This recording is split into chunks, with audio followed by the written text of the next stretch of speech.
بسم الله الرحمن الرحيم. الحمد لله والصلاة والسلام على سيدنا محمد وعلى آله وأصحابه أجمعين. الحمد لله والصلاة والسلام على سيدنا محمد وعلى آله وأصحابه أجمعين. الحمدللہ پیارے رسول صلی اللہ علیہ وسلم کی سیرت کا تذکرہ چل رہا تھا. فتح مکہ رمضان میں ہوا. ہجرت کا 8واں سال تھا. ہوا یوں کہ بنو بکر کے کچھ لوگوں نے قریش کے سرداروں سے گفتگو کی اور خزاع کے خلاف جنگجو اور ہتھیاروں کے ذریعے ان کی مدد کی درخواست کی. یہ خزاع صلح حدیبیہ کے بعد مسلمانوں کے ساتھ معاہدے میں شریک ہو گئے تھے. تو قریش نے اور سرداران قریش نے بنو بکر کی بات مان لی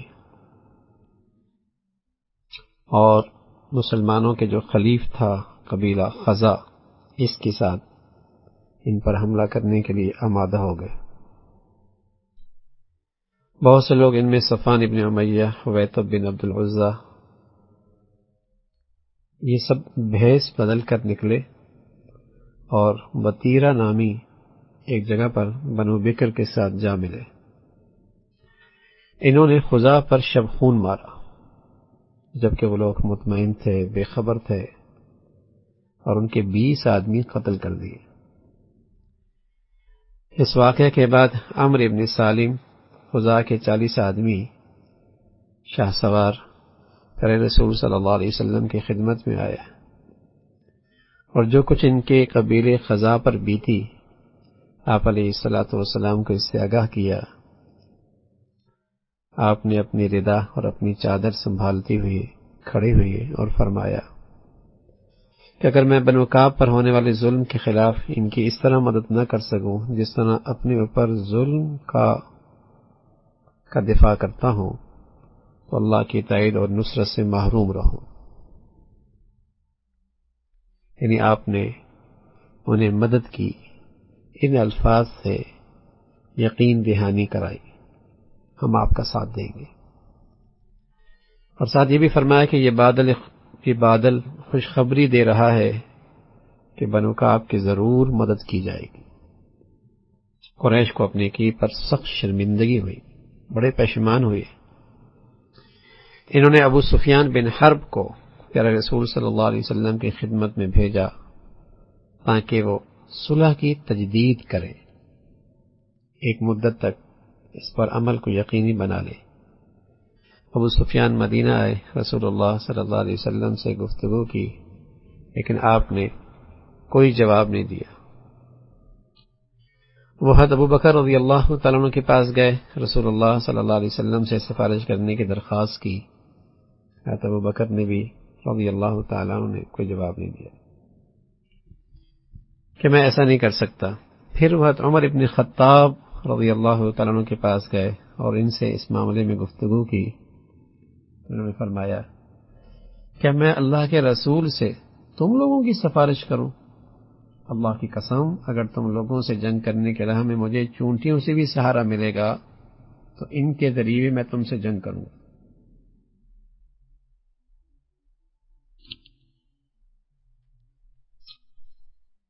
تو ابو سفیان نامراد مکہ واپس لوٹ گیا اور مدینہ کے سفر میں اس کے ہاتھ کچھ نہ آیا. پیارے رسول صلی اللہ علیہ وسلم نے ادھر جنگ کی تیاری شروع کر دی اور اسے مخفی رکھا.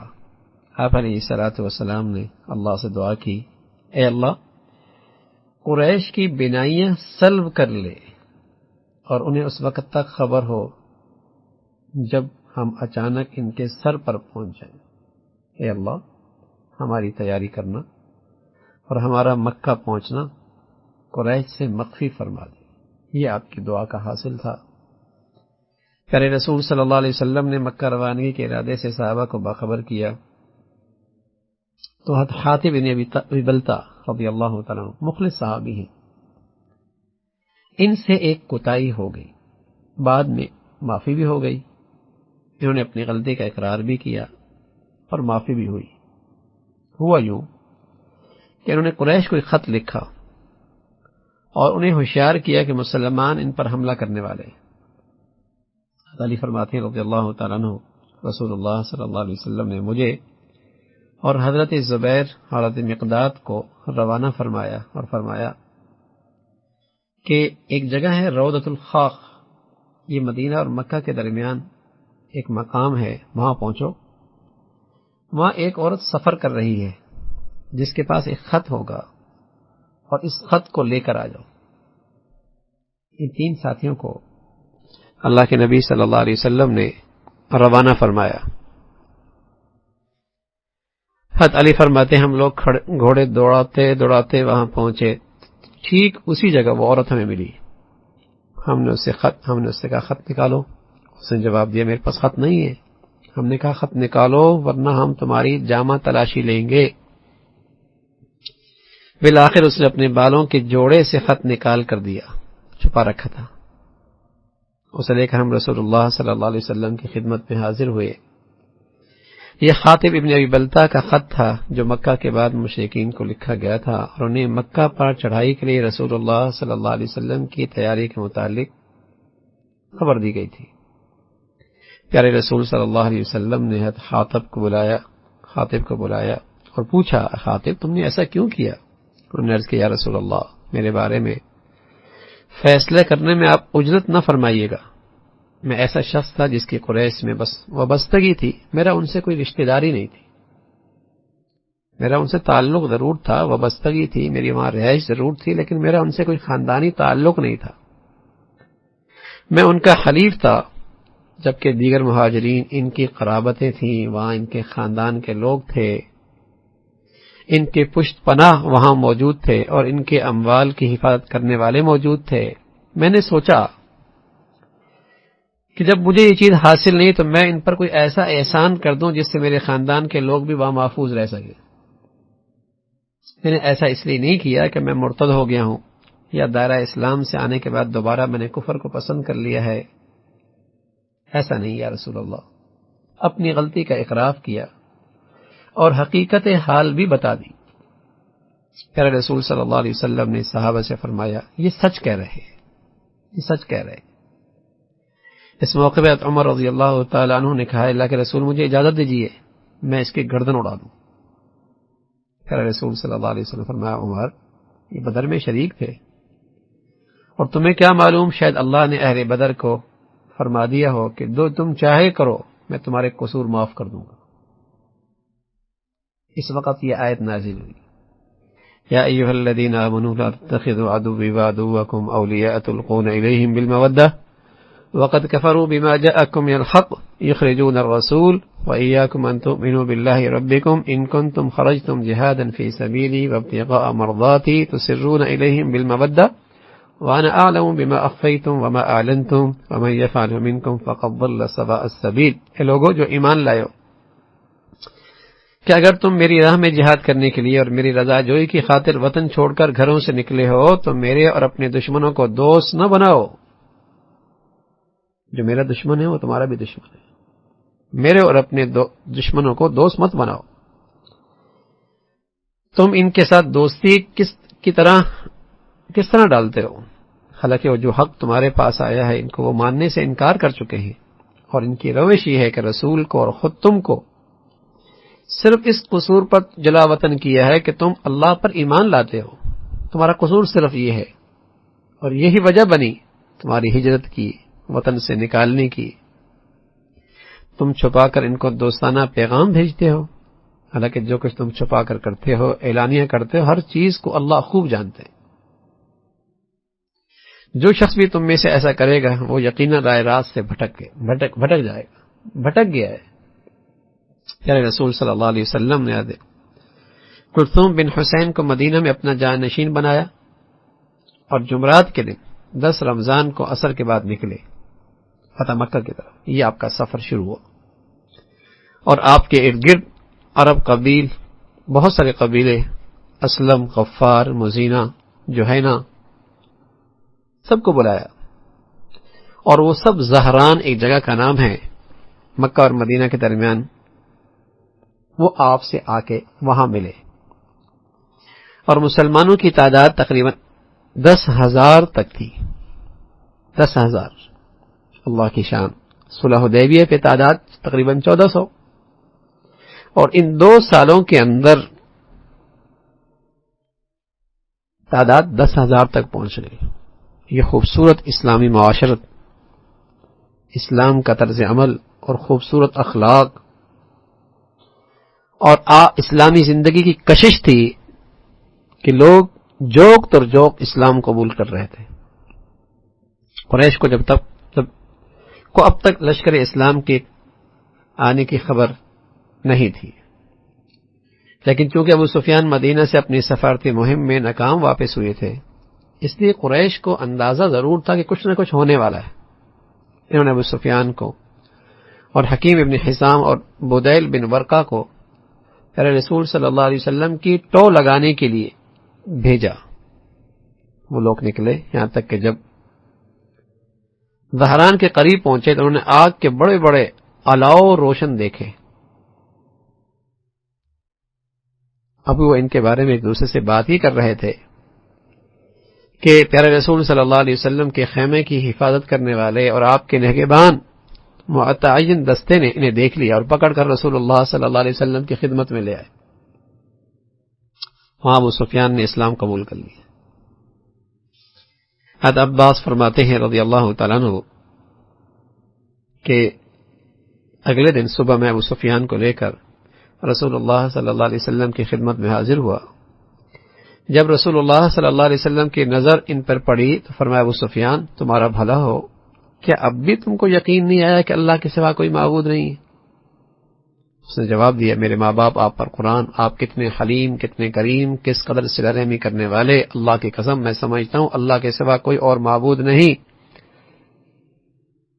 اور اگر کوئی معبود ہوتا تو آج ہمارا کام آتا.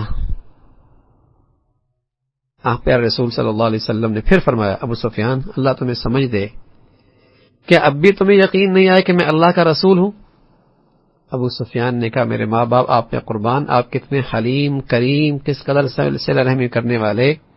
اللہ کی قسم جہاں تک اس بات کا تعلق ہے اس بارے میں دل میں اب تک کچھ شبہ باقی ہے. حضرت عباس رضی اللہ تعالیٰ عنہ فوراً کہا بندہ خدا، اس سے پہلے کہ تیری گردن اڑا دی جائے اسلام قبول کرو اور گواہی دو کہ اللہ کے سوائے کوئی معبود نہیں اور محمد صلی اللہ علیہ وسلم اللہ کے رسول ہیں. یہ سن کر ابو سفیان نے کلمہ شہادت پڑھا اور اسلام لے آئے. حضرت عباس فرماتے ہیں میں نے عرض کیا اے اللہ کے رسول، ابو سفیان ایسے آدمی ہیں جو عزت کو پسند کرتے ہیں، انہیں کوئی اعزاز دیں. اگر یہ آپ انہیں کوئی اعزاز دیں گے تو یہ ان کے لیے ان کے دل میں اسلام ایمان راسخ ہونے کا ذریعہ بنے گا.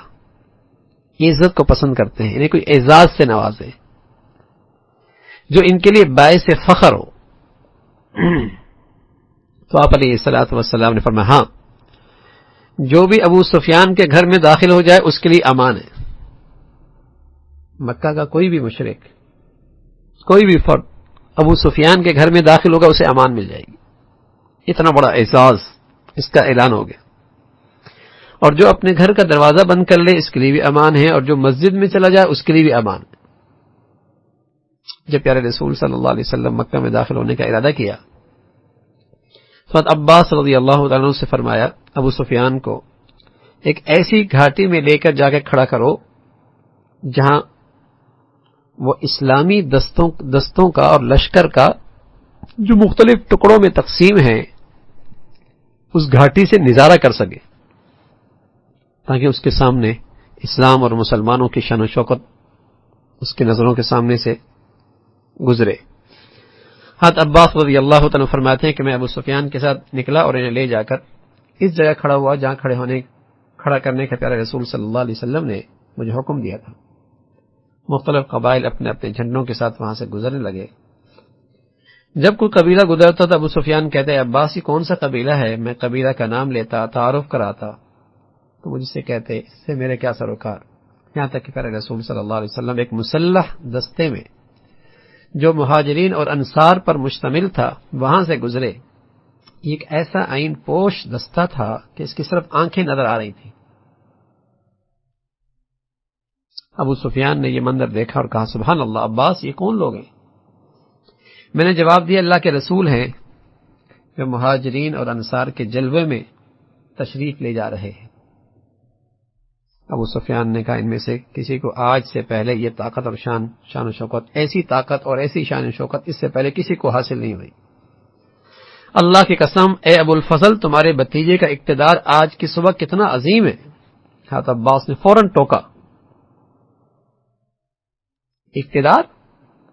فوراً ٹوکا اور فرمایا اقتدار نہیں، نبوت، نبوت، یہ سب نبوت کی برکتیں ہیں، یہ سب نبی کی نبوت کے جانثار ہیں، یہ سب اللہ کی طرف سے ملنے والی اور رسالت اس کے سچے پیروکار ہیں۔ یہ اقتدار نہیں، یہ نبوت ہے۔ انہوں نے کہا نبوت کہہ لو۔ پھر عباس رضی اللہ تعالیٰ عنہ نے ابو سفیان سے کہا جاؤ اپنی قوم کی نجات کی فکر کرو۔ ابو سفیان تیزی کے ساتھ وہاں سے روانہ ہوئے اور رسول اللہ صلی اللہ علیہ وسلم سے پہلے مکہ میں داخل ہو گئے، اور وہاں پہنچ کر بلند آواز سے اعلان کیا، اے قریش کے لوگوں، یہ محمد صلی اللہ علیہ وسلم اتنی طاقت کے ساتھ آج آ پہنچے ہیں کہ تمہیں پہلے کبھی اس کا تجربہ نہ ہوا ہوگا، اور اب جو ابو سفیان کے گھر میں آ جائے اس کے لیے امان ہے۔ ابو سفیان کی بیوی ہند بنت عتبہ اس کے پاس آئی اور ان کی مونچھیں پکڑ کہنے لگی، برا بھلا کہنے لگی۔ جب دیکھا نا کہ ابو سفیان آپ علیہ الصلوۃ والسلام کی تعریف کر رہے ہیں تو برا بھلا کہنے لگی، مونچھیں پکڑ لی اور کہنے لگی کہ اس گورے چٹے موٹے بہادر شخص کو قتل کر دو۔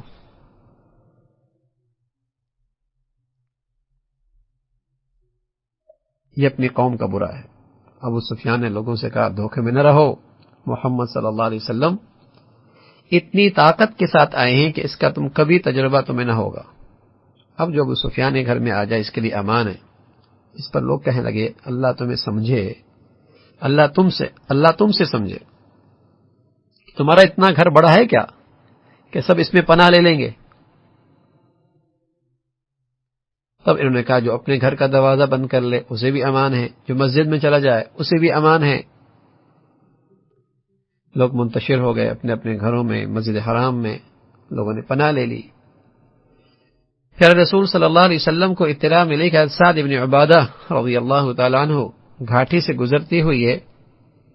جب ابو سفیان کو دیکھا تو یوں کہا سعد نے الیوم یوم الملحمہ الیوم تستحل الکعبہ، آج گھمسان کا دن ہے، یعنی گھمسان کی جنگ ہوگی، آج کعبہ میں سب کچھ جائز ہے۔ یہ بات حضرت سعد نے فرمائی۔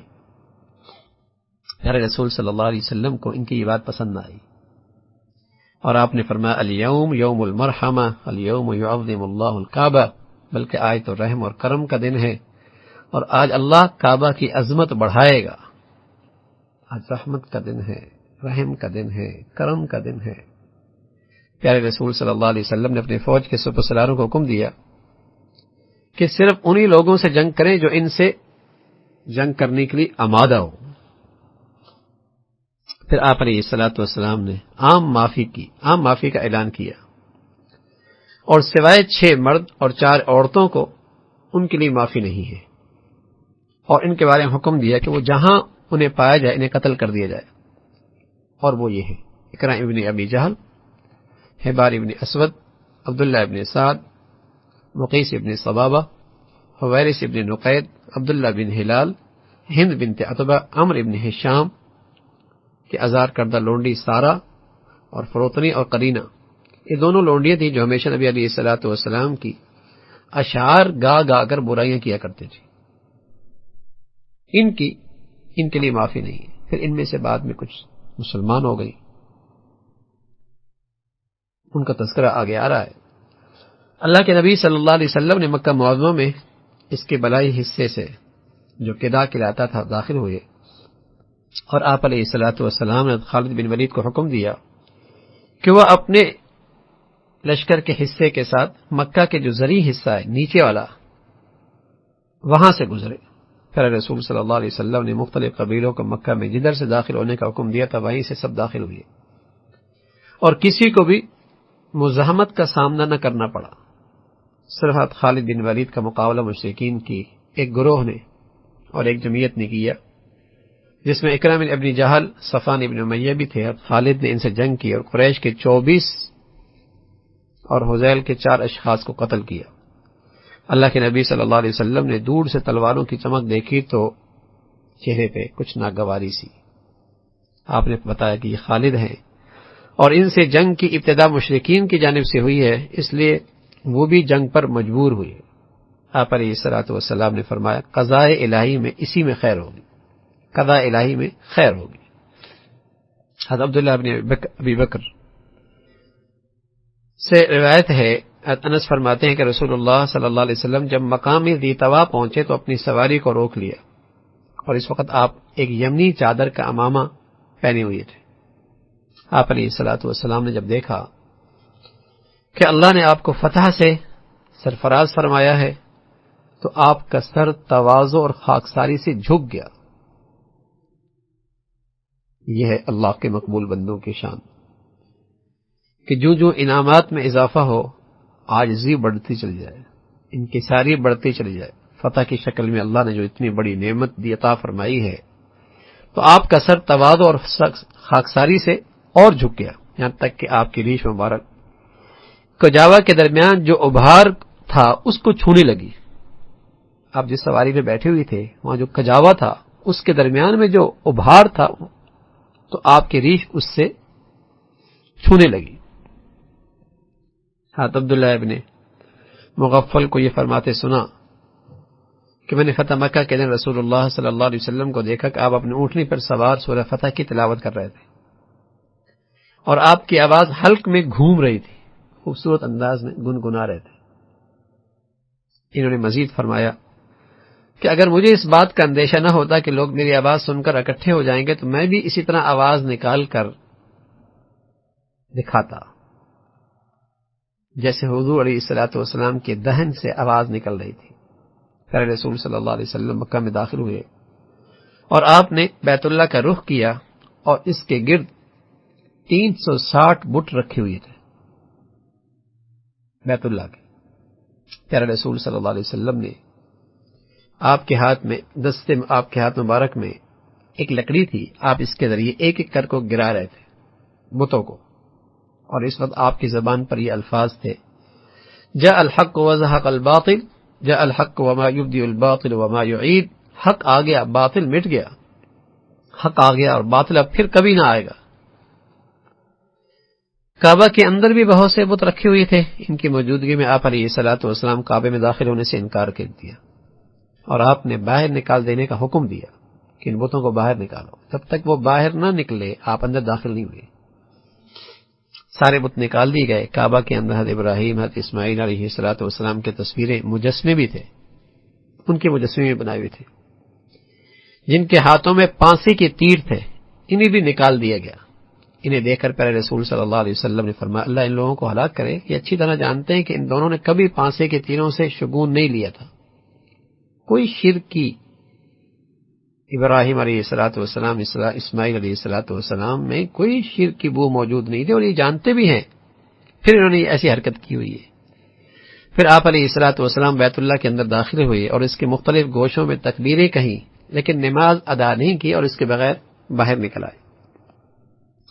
آپ علیہ الصلوۃ والسلام نے عثمان بن طلحہ کو، جو بیت اللہ کے کلید بردار تھے، جن کے پاس چابی تھی، بلوایا اور ان سے کلید لے کر بیت اللہ کا دروازہ کھلوایا اور اس میں داخل ہوئے۔ جب باہر نکلے تو آپ نے فرمایا عثمان بن طلحہ کہاں ہیں؟ وہ حاضر ہوئے اور کلید نے وہ چابی پھر ان کے حوالے کر دی۔ یہ تمہارے پاس ہمیشہ رہے گی، اور اسے میں دے رہا ہوں، بلکہ اللہ دے رہا ہے، اور جو اسے تم سے چھیننے کی کوشش کرے گا وہ ظالم ہوگا۔ پھر آپ نے یہ آیت پڑھی ان اللہ یأمرکم ان تؤدوا الامانات الی اہلھا۔ مسلمانوں، اللہ تمہیں حکم دیتا ہے کہ امانتیں اہل امانت کے سپرد کر دو۔ رسول اللہ صلی اللہ علیہ وسلم نے حضرت بلال رضی اللہ تعالیٰ عنہ کو اذان دینے کا حکم دیا۔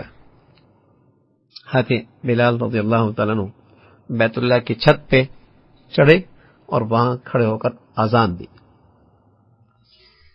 لوگ فوج در فوج اللہ کے دین میں داخل ہونے لگے. پھر رسول صلی اللہ علیہ وسلم نے خانہ کعبہ کے دروازے کے دونوں بازو تھام لیے. اس وقت لوگ آپ کے گرد اکٹھے تھے اور انہیں نہیں معلوم تھا کہ ان کے ساتھ اب کیا معاملہ ہونے والا ہے. سارے لوگ وہاں موجود تھے. آپ علیہ الصلوۃ والسلام نے ان کے سامنے خطبہ دیا. کوئی معبود نہیں سوائے اللہ کے اور اس کا کوئی شریک نہیں، اور اس نے اپنا وعدہ سچا کر دکھایا، اپنے بندے کی مدد کی اور تمام چھتوں کو، تمام گروہوں کو اس نے شکست دی. جان لو تمہارے تمام مفاخر اور تمام انتقامات اور خون بہا سب میرے قدموں کے نیچے. آج سارے فخر کی چیزیں سب ختم، اور تمام انتقامات اور خون بہا کی جتنی شکلیں آج وہ سب نیست و نابود، سب میرے پاؤں کے نیچے. صرف بیت اللہ کی تولیت اور حجاج کی آب رسانی اس سے مستثنی ہے.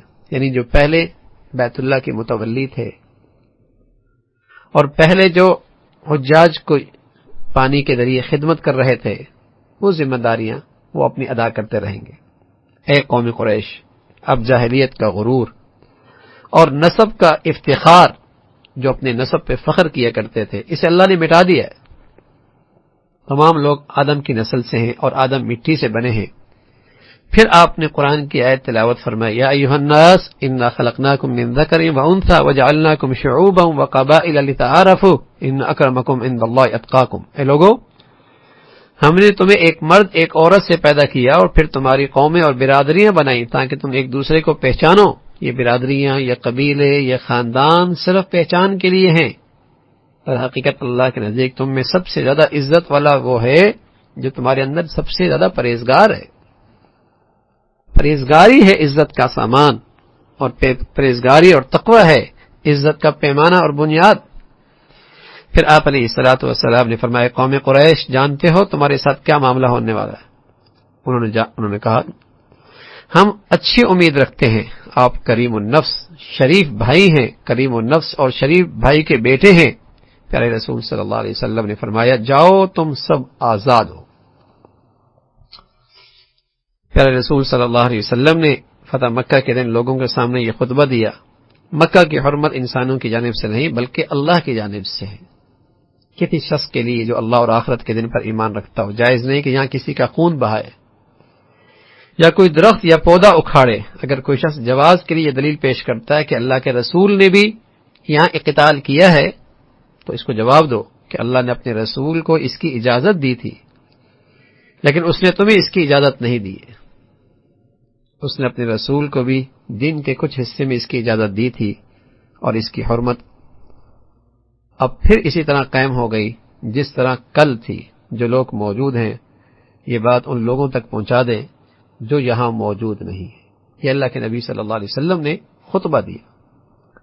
پھر مکہ میں لوگ جمع ہوئے رسول اللہ صلی اللہ علیہ وسلم سے اور اللہ کے رسول سے، اللہ اور اللہ کے رسول کی اطاعت پر اور فرما برداری پر بیعت کی.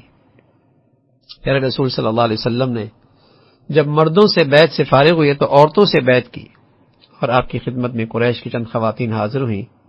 ان میں ہند بنت عتبہ بھی تھی.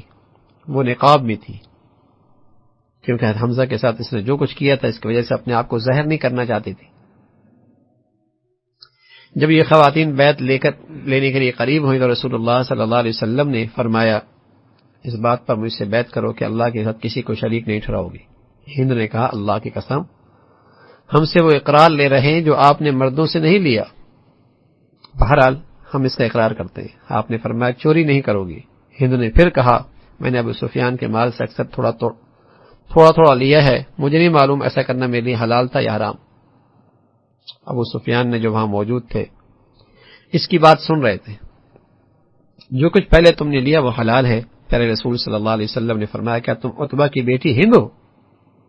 اس نے کہا، ہاں، میں ہند بنت عتبہ ہوں، اور جو کچھ پہلے مجھ سے سرزد ہوا ہے اسے معاف کر دیں، اللہ بھی آپ کی خطاؤں سے درگزر کرے گا. پیارے رسول صلی اللہ علیہ وسلم نے فرمایا، زنا نہیں کرو گی۔ اس نے کہا کیا کوئی آزاد اور شریف عورت زنا بھی کر سکتی ہے؟